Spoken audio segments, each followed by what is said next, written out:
Hello, my name is Kelly Lisboa, and I'm going to be talking about the abortion laws in America today.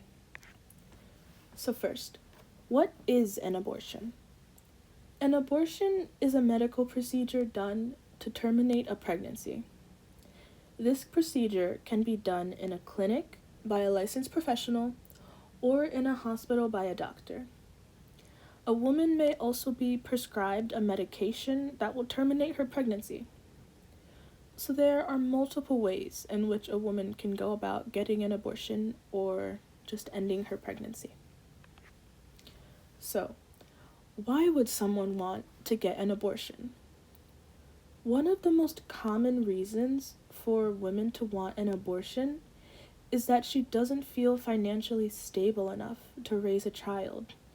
She doesn't feel like she can provide it with enough food or with shelter, with clothing, or with warmth, and she would rather not have the child than raise it in poverty. Another reason is that the pregnancy may put the mother's health at risk. Many pregnancies can lead to the mother dying or being severely ill for the rest of her life. So in those cases, it is best for the woman not to go through with the pregnancy. Another common reason that the pregnancy is the result of rape or incest, and a lot of people don't want to bring a child into the world as the result of either of those cases. Now, a reason that someone might be against getting an abortion is that it goes against their culture, and they see it as a sin. Another reason is that they see the fetus inside of them as a living and breathing person with a heartbeat. And for them to get an abortion, they would feel like they're murdering someone. Now, let's take a look at where abortion laws began. In the 1820s and 30s, there was not yet a medical procedure for an abortion. However, they did have laws and regulations about the medications being prescribed to women to end their pregnancies. Later on, in 1873, the Comstock Law was passed, banning all distribution of contraceptives. Almost a century later, the Supreme Court struck down a law that had banned birth control for married couples. Years later, in 1972, the court then struck down a law that had banned contraceptives for unmarried couples.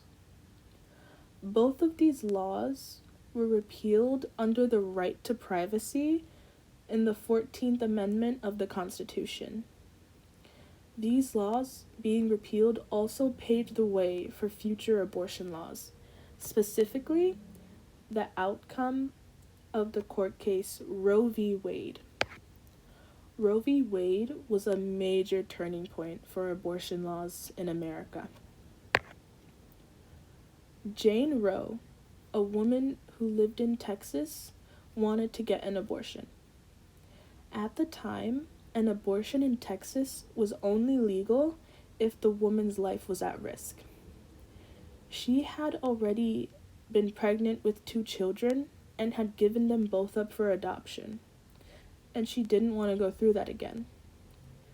She was also not financially secure and didn't want to raise the child herself in poverty. So together with attorneys Coffey and Weddington, they challenged the anti-abortion laws in Texas, and eventually this case reached the Supreme Court.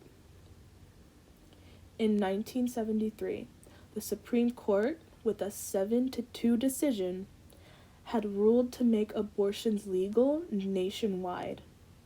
This had a major impact on women all across America, especially those who did not have the means to travel to another state or out of the country to get an abortion. Women no longer had to resort to extremely dangerous and deadly back alley abortions. Now, no matter their background or their economic status, all women had access to an abortion. Now, today, even after Roe v. Wade, today's abortion laws differ greatly from state to state. 36 require a licensed physician to perform the abortion. 43 prohibit an abortion at a certain point in the pregnancy. Only 16 cover medically necessary abortions, and Texas currently has the strictest abortion laws with the Texas Heartbeat Act. This law makes abortion illegal after a heartbeat has been detected, and this is typically as early as 6 weeks. Now, women do not usually find out they are pregnant until 4 to 7 weeks in their pregnancy. So this leaves them with a very short time to decide whether to go through with the pregnancy or to get an abortion. So, what are the effects of the current abortion laws? Well, one would expect that the Texas Heartbeat Law would lead to less abortions, but this is not true. An abortion provider in Texas stated that she did not see a decrease in the number of abortions she was providing after the law had been signed in, but she saw a change in who was coming in for them. After she would perform the procedure, the patient would confide with her or a nurse or other staff members that they weren't really sure if they wanted the abortion or not, but they would rather regret having the abortion than having the child. Basically, the law was pushing women to get an abortion sooner out of fear that if they waited, it would no longer be an option for them. The law had done the complete opposite of what it intended, and more women were seeking out abortions. Now, where are abortion laws likely headed? Well, currently there is a law in Mississippi that is being debated whether it is constitutional or not. The law prohibits abortions after 15 weeks. One of the major outcomes of Roe v. Wade is that it did not allow laws to ban abortion before the fetus was deemed viable, and this is around 23 weeks into the pregnancy. This means that if this Mississippi law is found constitutional, it would completely repeal Roe v. Wade, and this would give states the right to ban abortions at any point in the pregnancy, and even ban abortions altogether. The map here shows which states are likely to ban abortion altogether if this law is found constitutional. 26 out of the 50 states are likely to completely ban abortions. This means abortions would be illegal in just over half the country.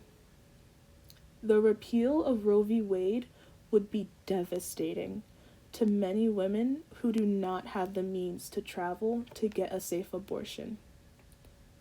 We would return to a pre-Roe v. Wade era where women seek back alley abortions or drink a dangerous mixture of chemicals in an attempt to end their pregnancy.